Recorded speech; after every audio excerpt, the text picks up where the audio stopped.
Hello, my name is Darja, and I'm very pleased to welcome you to this workshop on effective onboarding for volunteers. Originally, this content was presented in a live webinar format for the Emergency Volunteering Shared Learning Network.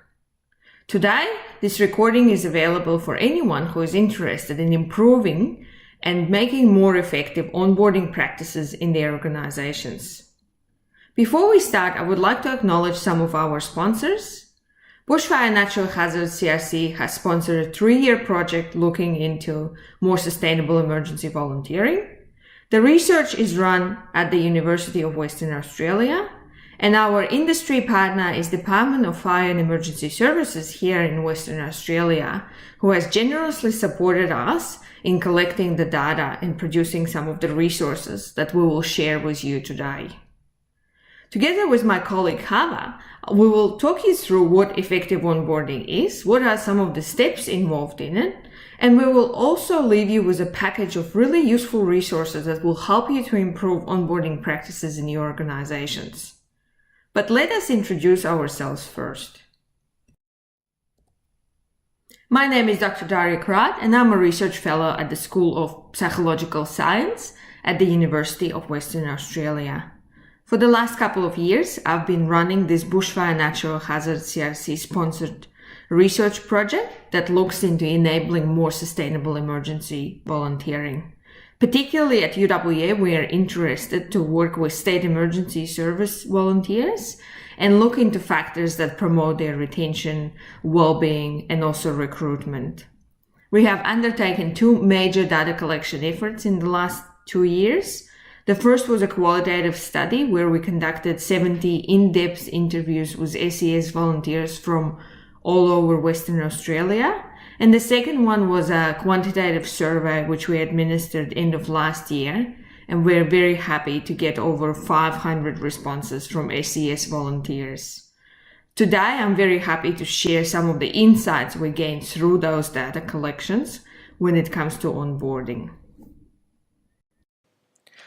Hi everyone, so I wanted to come on here and quickly introduce myself. So my name is Hawa Muhammad Farid.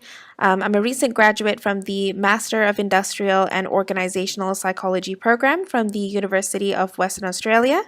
So previously, as part of my uni work placement, I worked with the Department of Fire and Emergency Services in which I created an onboarding resource package that will hopefully guide volunteer leaders on how to support new volunteers in their first year.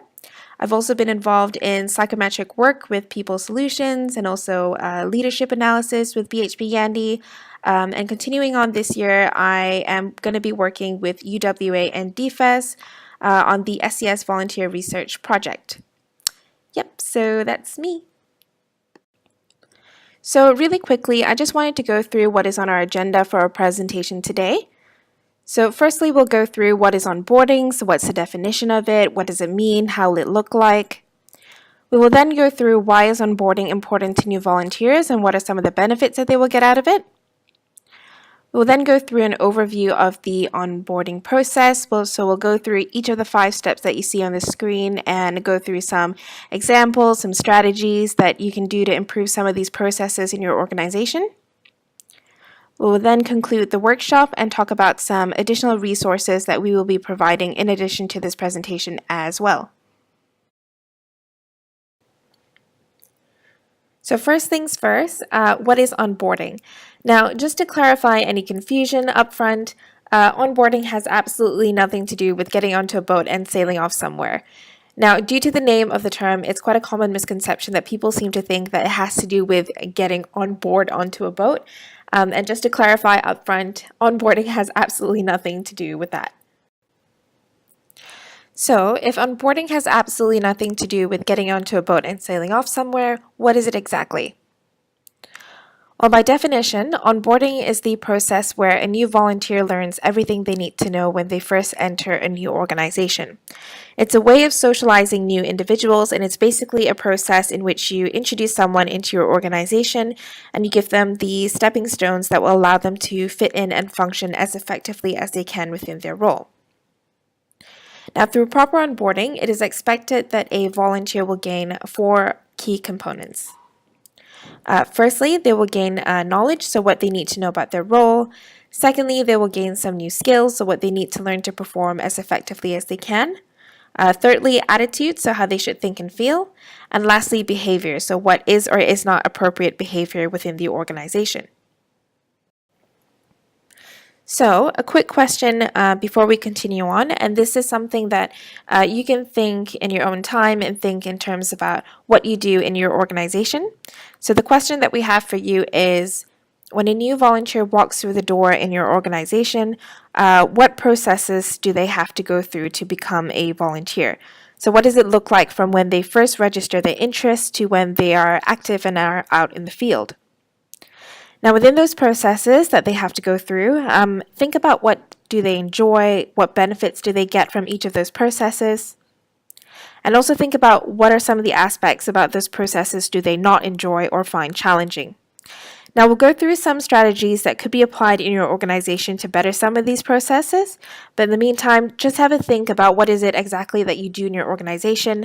And as we discuss some of the strategies and give you some examples, think about how you can use some of these to better some of your processes in your organization. So why is onboarding important to new volunteers? Now, there are actually a lot of benefits for conducting proper onboarding for new volunteers, but just to kind of keep it quick and simple, we'll only be discussing 5 of them today. So firstly, it helps to clarify their role and help them understand what exactly it is that they're going to be doing. Secondly, it helps to improve their abilities, helps them to kind of develop their skills so that they may perform more effectively within their role. Thirdly, through the proper support that you will provide them through onboarding, you will help the new volunteers to kind of fit in within their team and give them a sense of belonging. You will also help them to feel more valued as well as they contribute their efforts within the organization by giving them a little bit of recognition and kind of acknowledging the efforts that they're giving. You will help them to kind of feel more valued, which in turn will help to retain them long term as well. Now, just by giving them proper onboarding through processes such as giving them proper and adequate support and giving them sufficient training, you will kind of improve their positive experience, especially within their first year, which is kind of critical to being able to retain them long term as well. We've talked about how important effective onboarding is for volunteers, but let me illustrate this point even further using some data. This study was conducted with emergency services volunteers in Western Australia, specifically targeting those who have been with the service for about 12 months.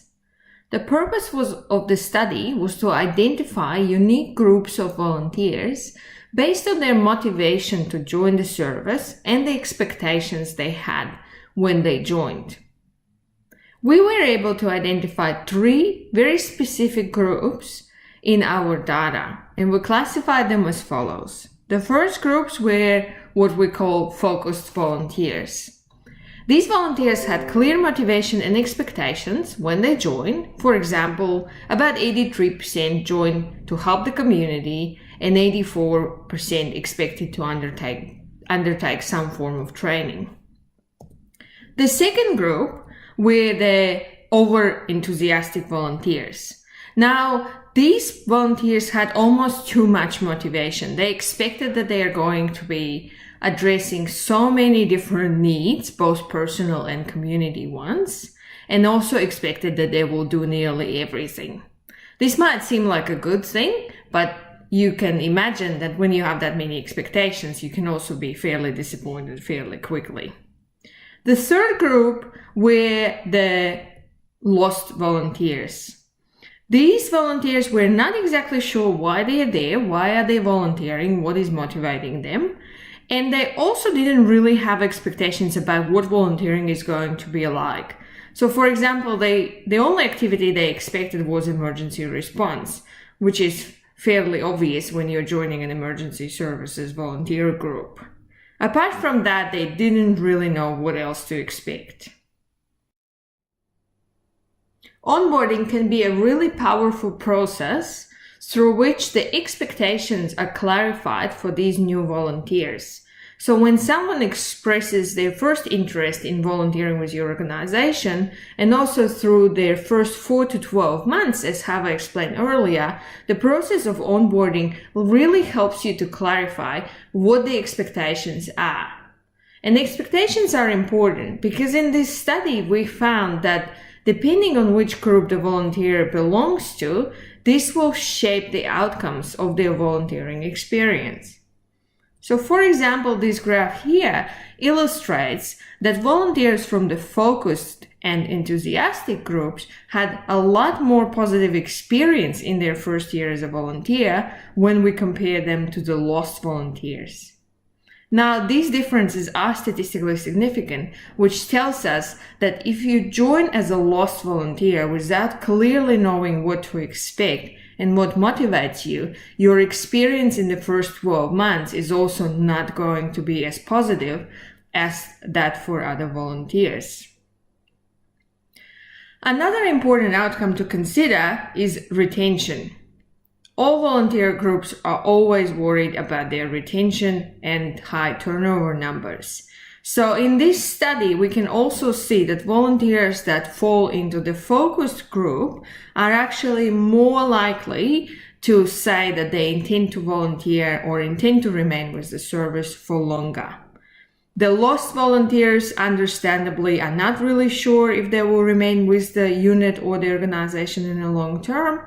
And here is also where you can see that over-enthusiastic volunteers also become a little bit less sure about their intent to remain, which corresponds to what I said earlier, is when you're too optimistic or too enthusiastic about volunteering, this might actually be a bad thing in the long term.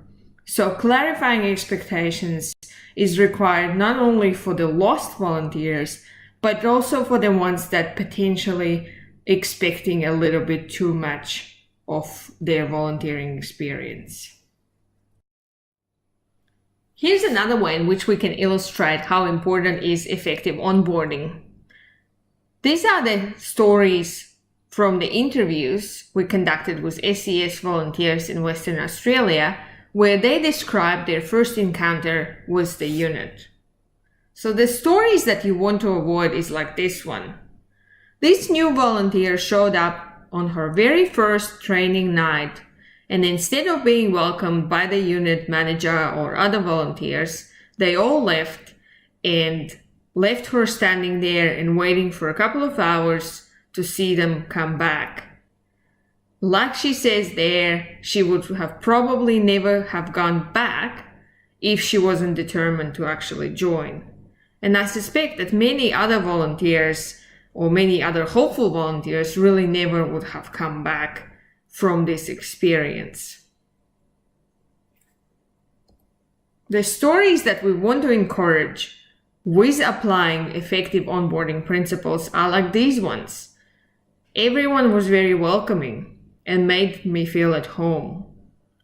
Or making them feeling like part of the team straight away on the first night will probably mean that this volunteer is going to come back and join the unit and keep coming back for more. Here's another one. This volunteer describes it as getting a lot of paperwork and being a little bit overwhelmed by this paperwork, but also getting a big hug and a welcome from unit managers and other volunteers in the unit.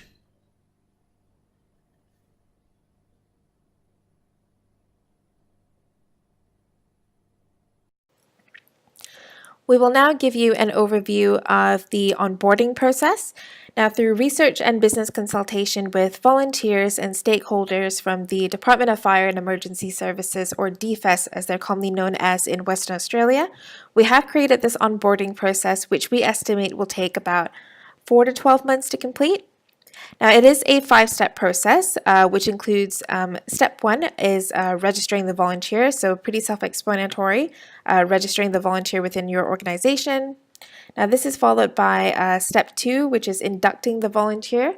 Now, this has to do with preparing the volunteers with all the information and everything that they need to know up front, just so they're familiar with their role and what that entails.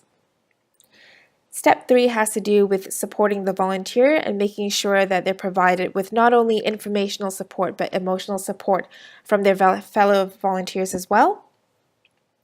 This is followed by step 4, which is training the volunteer and making sure that they have sufficient training to kind of develop their abilities and their skills. And within this step, we'll talk about some of the strategies that you can put in place to kind of support their training. And step 5, which is the last step, has to do with engaging the volunteer. Now, this has to do with acknowledging the volunteer and all of the efforts that they contribute to the organization. It has to do with recognizing their efforts and making sure that they are engaged with the activities that they do within the organization. Now, spanning that 5-step process is also an additional step known as the probationary period. Now, we recommend that this probationary period take place within the first 3 to 6 months of the volunteer joining the organization. And basically, the purpose of it is just to make sure that the organization and the individual has sufficient time to kind of assess fit and make sure that the organization is the right place for them. Now, within this presentation, we will be focusing more so on steps 2, 3, and 5, so inducting, supporting, and engaging, as registration and training is a bit more organization specific. I also do want to stress that we will be providing an additional resource in the form of a onboarding checklist. And basically, this onboarding checklist is a guide of key things that you can do within each step of the onboarding process, which will kind of give you an idea of what are some of the key things that you can do to kind of help improve your processes. Like, for example, within supporting the volunteer, you can provide a buddy system or a mentor, just kind of things like that, just to try and give you an idea of some of the things that you can do to kind of help improve the processes within your organization.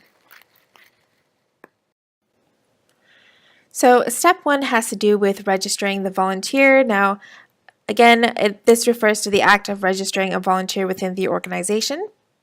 Now, the sole purpose of this is to ensure that a volunteer is legally, medically, and financially protected by the state. Now, as mentioned earlier, registration can be very specific to the organization, and you might have very specific processes in place already. But just to kind of help improve some of those processes, we're going to be talking about 3 key strategies that you can put in place to help volunteers feel more welcome. So the first step is to be welcoming to interested newcomers. Now, this is especially important to volunteers, who come to your unit or brigade and they register their interest in person.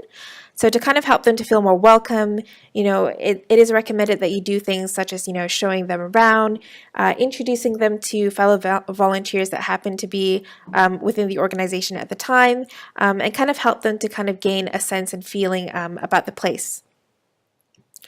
Secondly, it is recommended that you aim to register new volunteers within 30 days.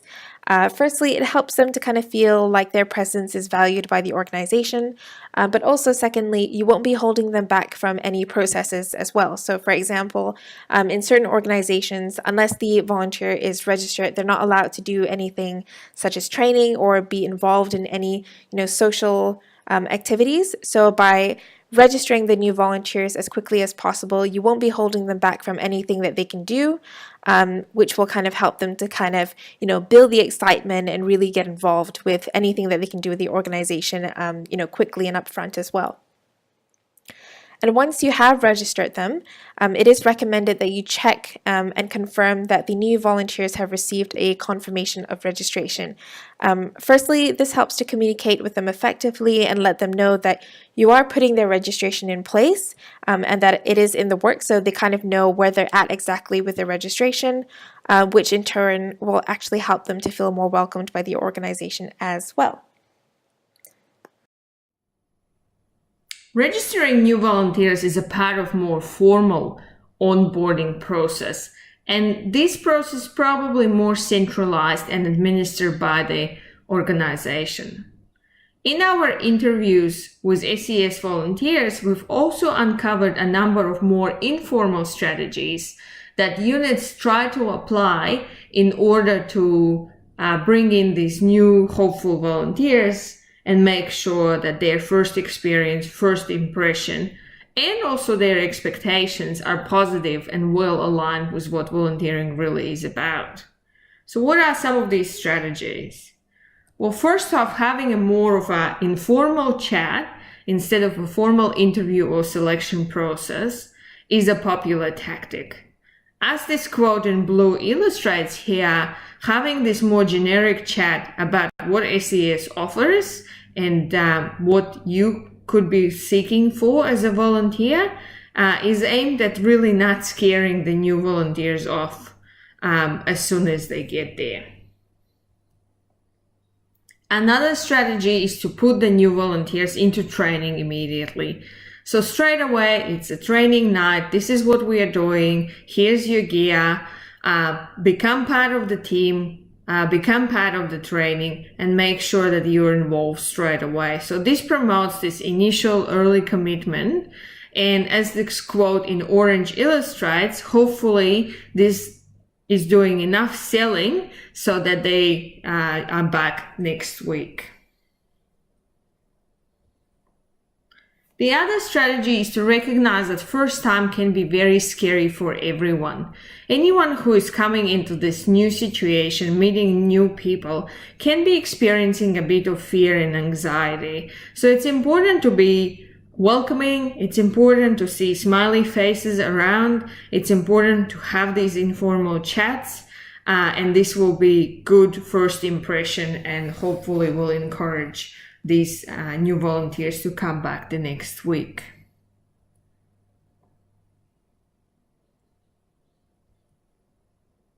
Also, making the new volunteers feel comfortable by being welcoming, by welcoming them into the team, by making sure they feel like a part of the family, by introducing everyone, and so on and so forth. So really, there was a strong recognition among our interviewees that it is very, very crucial that first night when they first come in to make sure that you start this effective onboarding process straight away.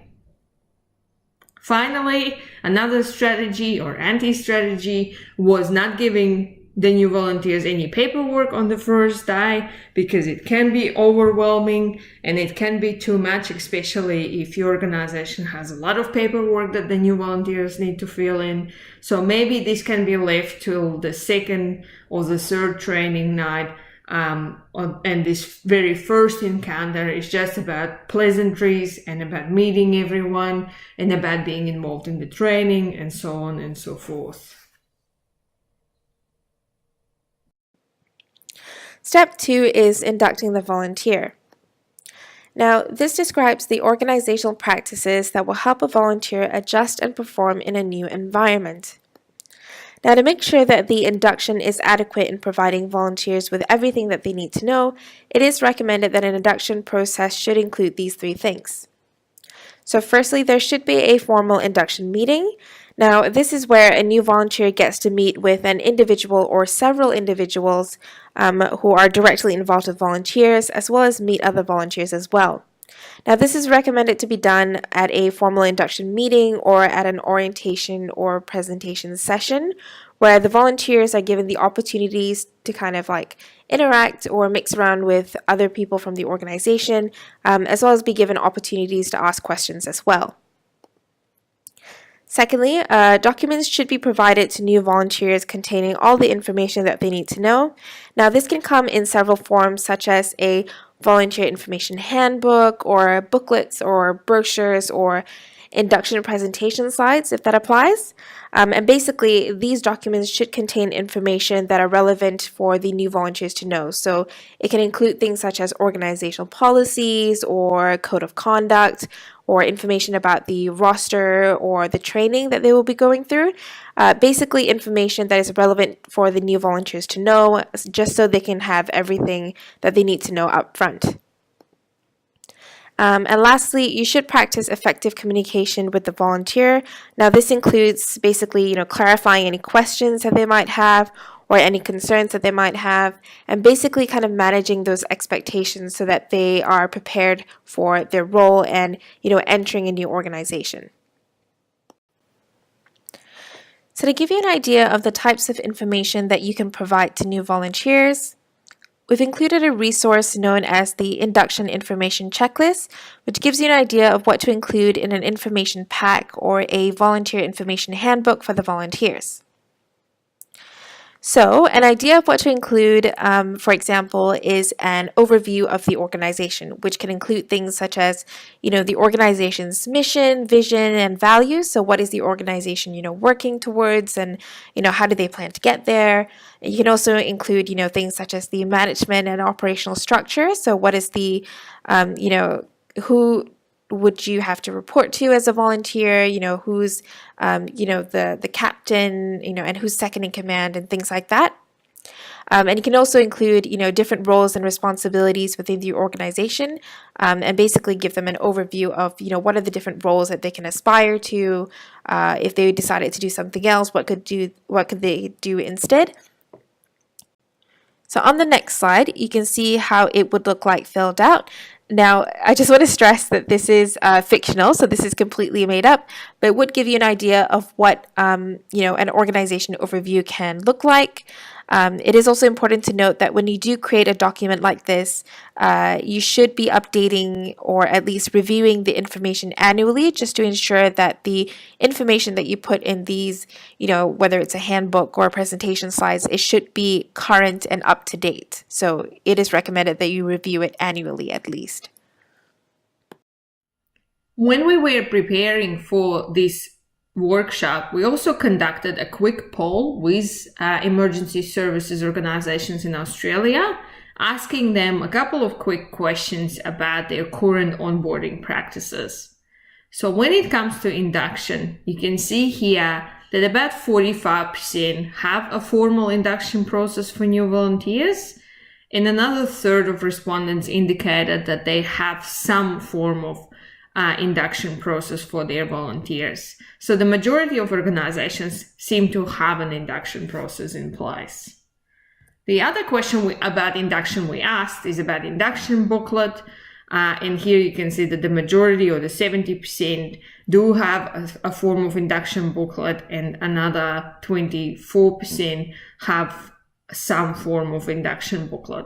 So overall, over 94% do have an induction booklet with the information for new volunteers, which is really good. We've already spoken about the importance of clarifying expectations, especially in the early stages of the onboarding process. And here I want to share with you some more data from the SES survey we conducted end of last year. And this survey, we had 500 respondents from SES in Western Australia, from different units, both metropolitan and regional. And here are specific questions we asked these volunteers about orientation and the early experiences they had when joining SES as a volunteer.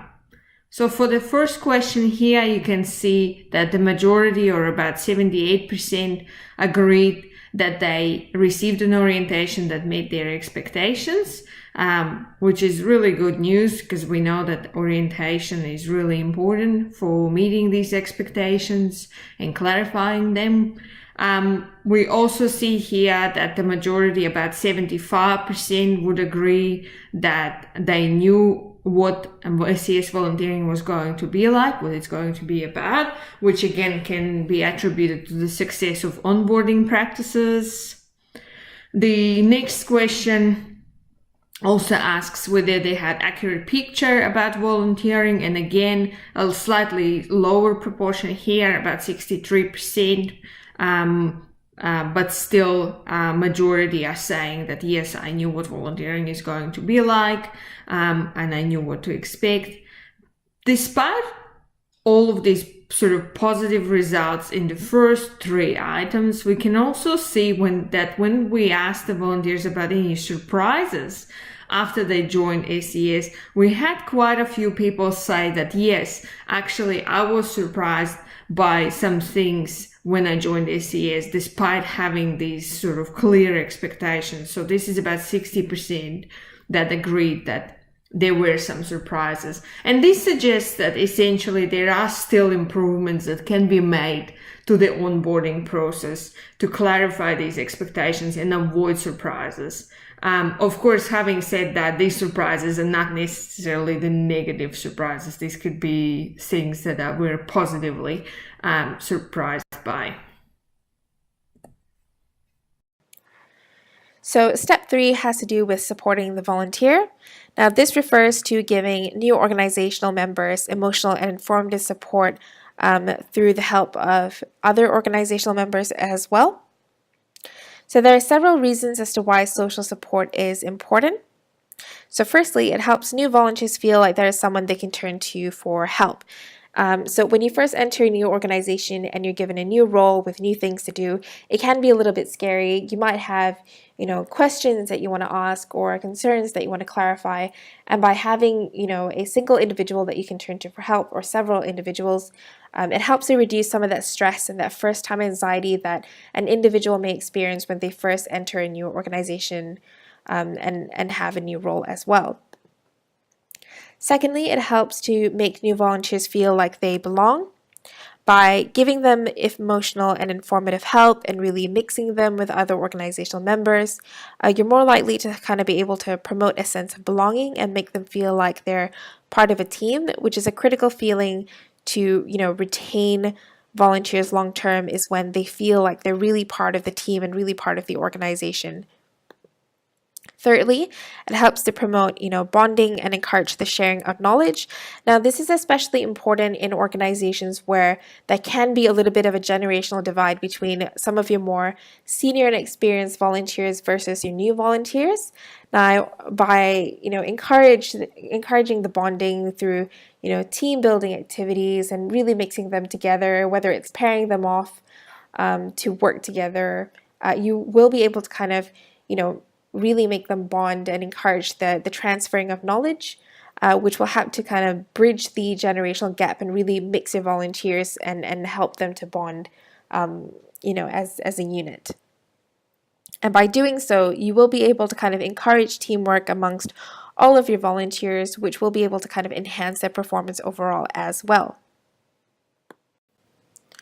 So to give you an idea of what are some strategies that you can implement in your organization to provide emotional and informative support to your new volunteers, we have come up with 3 that we're going to be discussing in today's presentation. So firstly, create a formal social support system for new volunteers. Now, one way that you can do that is by giving new volunteers a support individual who can be there for them emotionally as well as for information and guidance. So the 3 different types of social support individuals that you can have in your organization include a mentor, so a senior or experienced volunteer who could help new volunteers out. Secondly, you could implement a buddy system in which you pair up new volunteers together. That way they can have, shared experiences as they go through training together or their induction sessions together. And lastly, you could also appoint a volunteer coordinator. Now, this is somebody who will deal with everything that the volunteer needs, from paperwork, training, support, and all that good stuff. I just want to stress that you do not have to implement 3 of these things in your organization. Usually 1 or 2 is effective and just basically good for giving new volunteers support. Now, secondly, it is recommended that you leave some room for autonomy. This is basically where you kind of allow the new volunteers to self-select their own support individuals. Obviously, sometimes, personality, attracts like personalities. So allow the new individuals to kind of, mix around with the volunteers and figure out, who they would like to have as a mentor or a buddy. And if there happens to be a little bit of a disconnect between the new volunteers and their support individuals, you could also facilitate some team building activities to kind of help them, bond a little bit better together. And lastly, it is recommended that you promote a positive help-seeking culture within your organization. Now, this is especially important in male-dominated environments where mental health can be a little bit of a taboo topic. So to avoid that, it is recommended that you try and promote a culture where mental health isn't stigmatized, and you can do that through providing them information about the mental and physical health support, not only to them but to their families as well, if it applies. And I don't just mean, sticking a couple of posters and stickers onto the wall or around the unit, but actually speaking to them about it and really promoting the use of it if they need it. And you should really be encouraging them to be using it, especially if they've gone through a really tough situation in their lives, or they've gone through a traumatic event as part of their volunteering experiences. So it is recommended that you kind of encourage them to use it from time to time, just to make sure that they're getting adequate support and really taking care of their mental health in general. In our poll with emergency services organizations from across Australia, we asked them what support strategies they have in place for new volunteers. And you can see here that 64% had a mentoring system, 50% had a buddy system, so more informal mentoring system. 78%, nearly 79% had a volunteer coordinator in either a paid or unpaid role. And 86% supplied formal support services through EAP arrangement to their new volunteers. And then about a third also had some other support systems in place as well. So overall, there seems to be availability of different support systems to new volunteers. And as we've emphasized before, this is an important part of the onboarding process as well. So moving on to step 4. Step 4 refers to training the volunteer. Now, this is basically the process in which a new volunteer develops the skills and abilities that they need to learn to perform effectively in their role. Now, again, this is very organization specific, so we won't go into much detail about, what kind of training your organization needs. But instead, we're going to be discussing 6 key strategies that you can do to support your volunteers' training.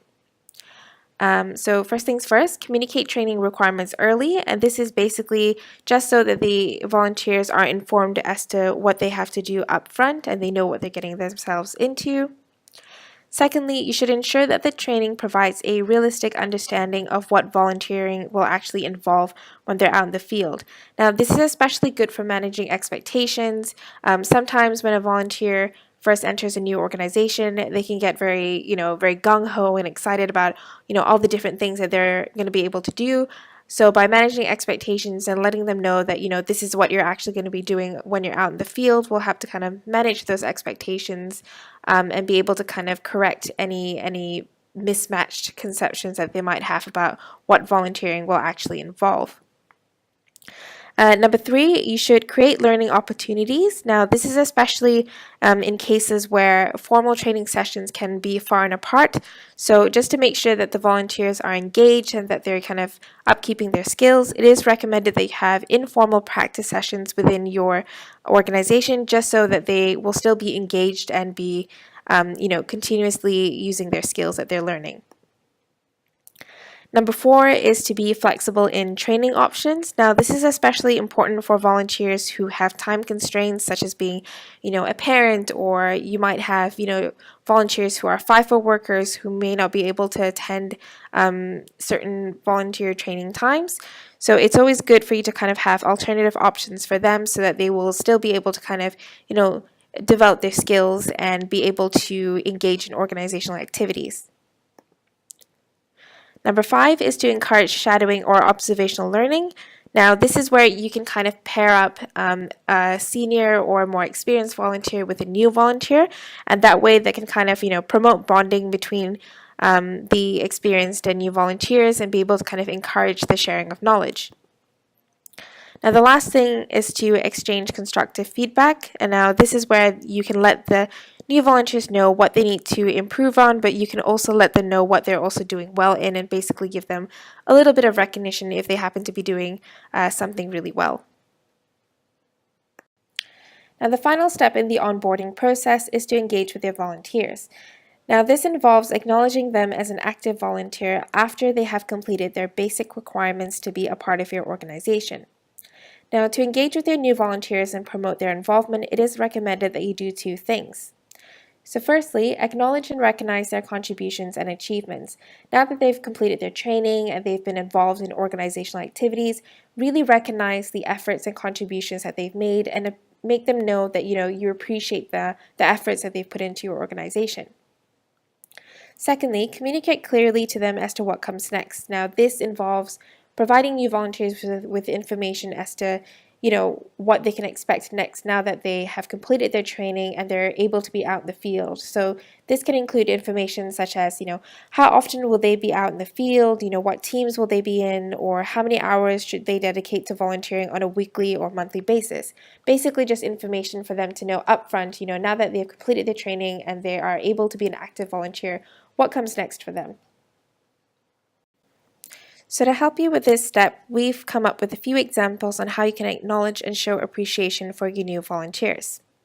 So one of the ways that you can do that is you can acknowledge their training completion at a formal volunteer meeting.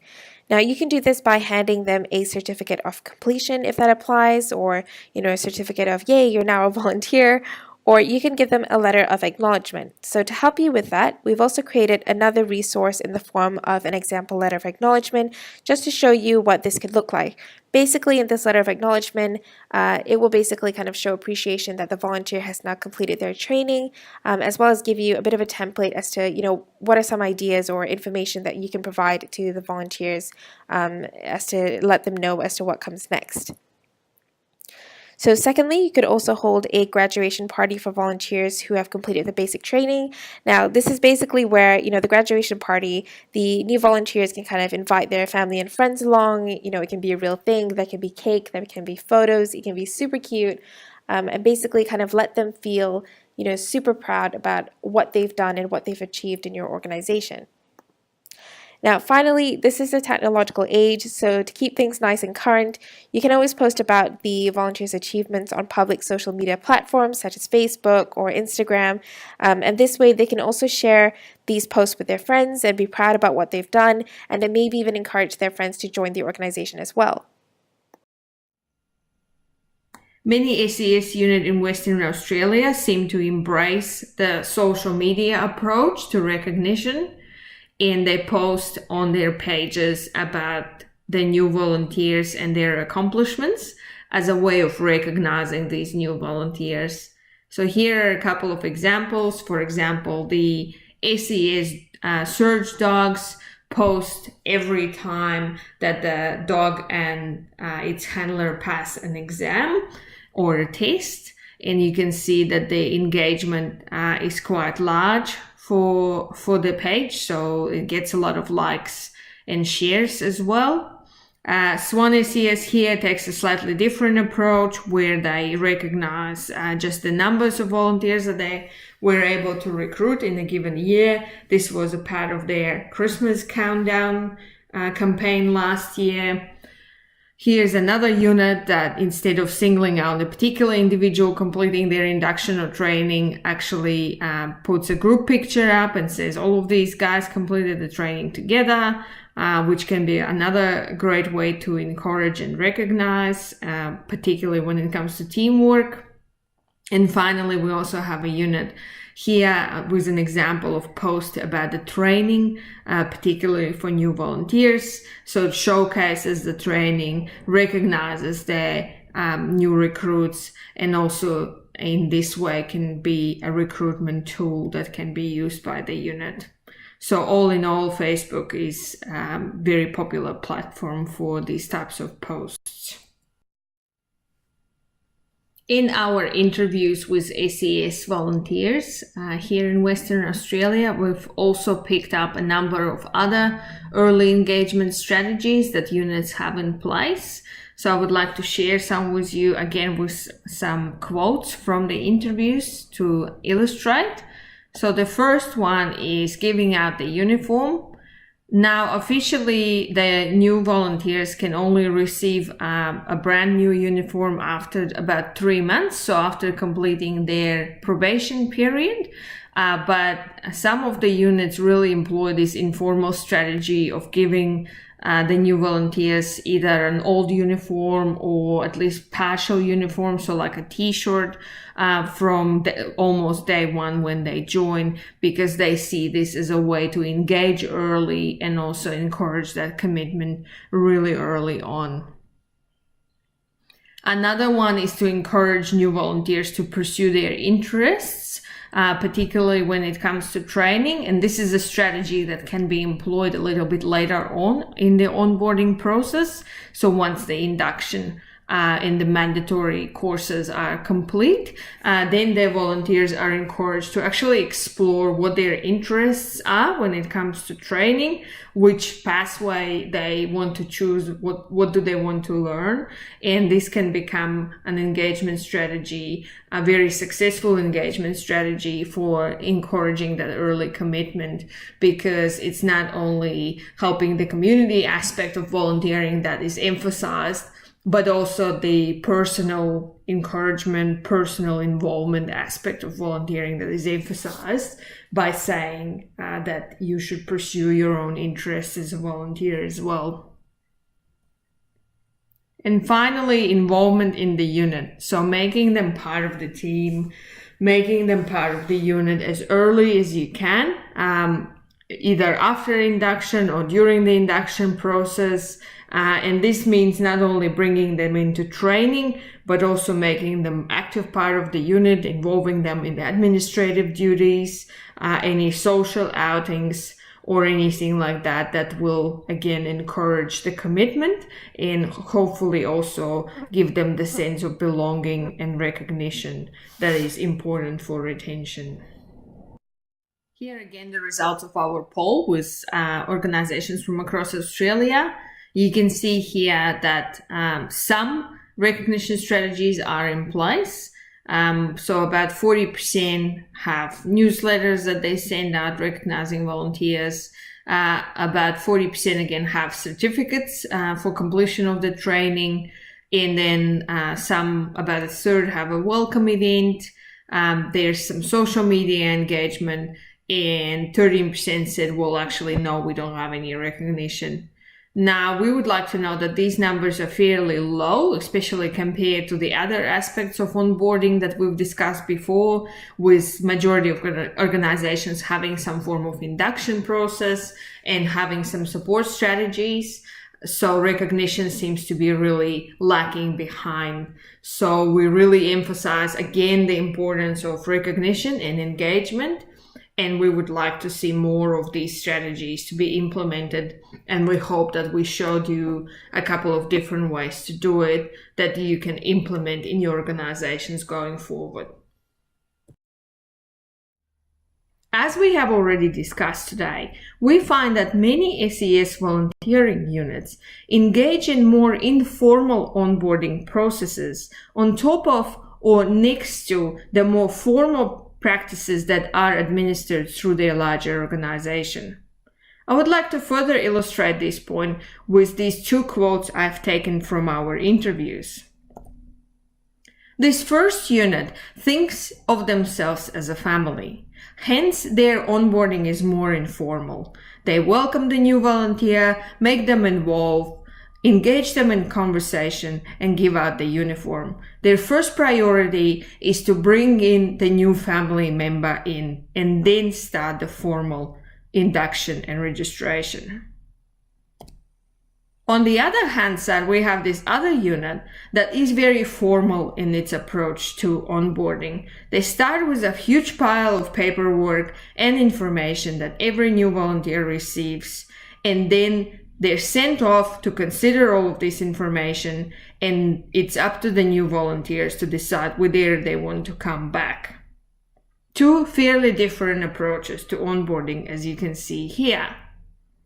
What this tells us is that the organization needs to be flexible about how they allow their volunteering units to implement their onboarding processes and practices.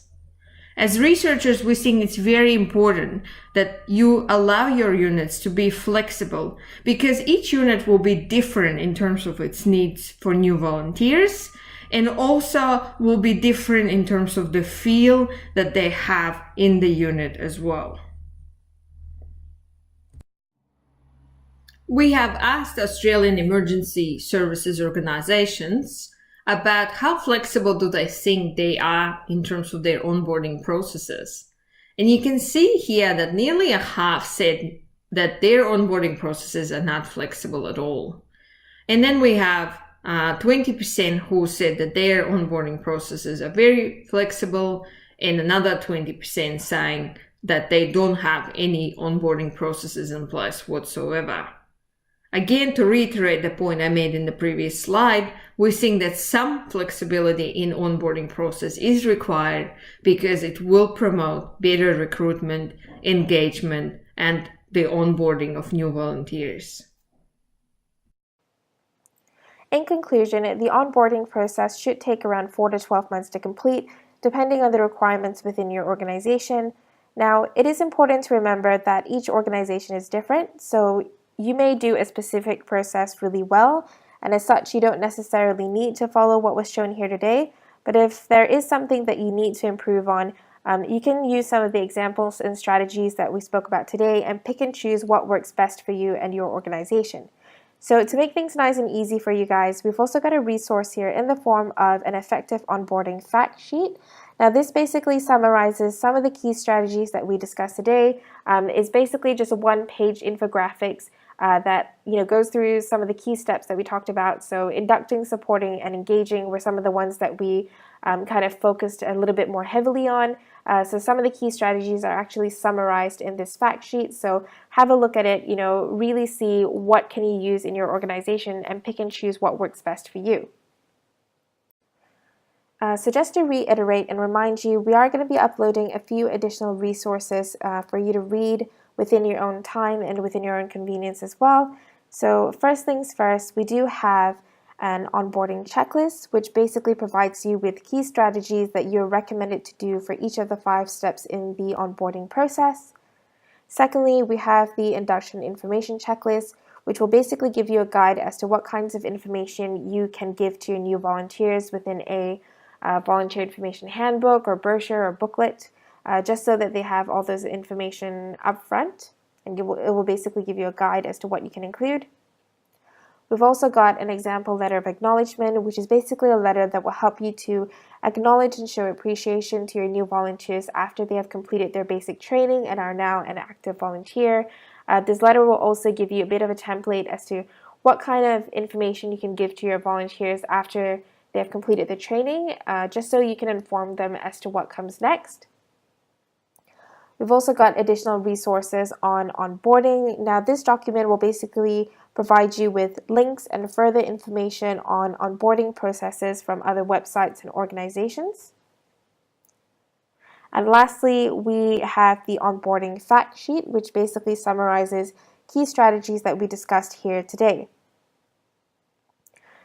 So it is also important for us to acknowledge that if you'd like further information on what was discussed today, please feel free to contact the Department of Fire and Emergency Services for the full onboarding resource package, which includes the full onboarding handbook, which the handbook itself goes into way more detail about the examples and strategies that we discussed today, and it comes with accompanying resources as well for you to read.